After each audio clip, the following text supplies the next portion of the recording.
A QR code is not dangerous because of its black and white squares. The real risk is that you cannot read the destination before your camera decodes it. A fake code can hide a convincing login page, a payment form, or a download. But scanning alone usually is not the disaster. The dangerous moment is what you do next. In the next few minutes, I'll show you a 7-second check that works at parking meters, restaurants, parcels, and inside emails. Think of a QR code as a machine-readable link. Your camera translates the pattern into an address or an action, then normally shows you a preview. A legitimate code may open a menu, connect you to Wi-Fi, or start a payment. A malicious code uses exactly the same mechanism. It does not need to look suspicious. The attacker's advantage is simply that the destination is hidden until you scan. The first common trick is a replacement sticker. A criminal prints a new QR code and places it over the genuine one on a parking machine, restaurant sign, ticket kiosk, or electric vehicle charger. The fake page may copy the real brand and ask for a small card payment. Before scanning a public code, look at the edges. Rub a corner gently.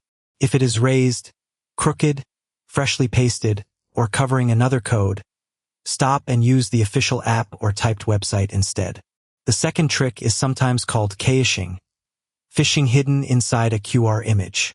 It can arrive in an email claiming your password expires today, a text about a missed parcel, or even an unexpected package with a mystery gift card. Urgency is the bait. The Federal Trade Commission and the FBI both warn about QR codes used this way. An unexpected message plus pressure to scan is enough reason to verify through a separate channel. Here is the 7-second check. First, inspect the physical code for a sticker or tampering. Second, ask whether the code makes sense in this exact place. Third, scan only far enough to see the preview. Do not tap through automatically. This is important. The preview is your chance to turn an unreadable square into a readable address before you trust it. Now read the address from right to left around the first slash. The real domain sits immediately before .com, .co.uk, or the other ending. A name such as parking.example.com.login.info belongs to login.info, not the parking company. Watch for switched letters, extra words, strange endings, and shortened links that hide the destination. HTTPS and a padlock only mean the connection is encrypted. They do not prove the operator is honest. When the code is for parking, banking, a delivery, or an account alert, use a known route instead. Open the company's official app, type the address printed elsewhere, use a bookmark, or search for the organization and verify the domain. For a restaurant or event, ask a staff member. This takes a few seconds, but it removes the attacker's biggest advantage, controlling the link you use. After opening a page, for requests should make you pause. 1. It asks for a password or one-time code you did not expect.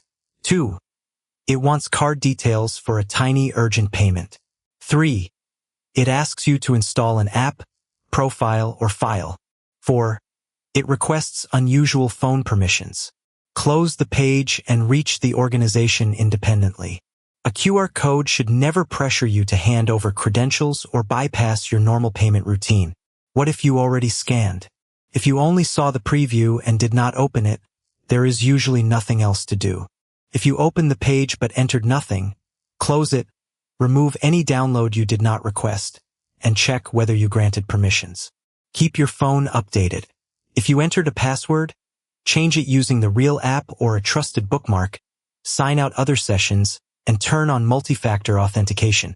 If you entered payment details or sent money, contact your bank or card provider immediately.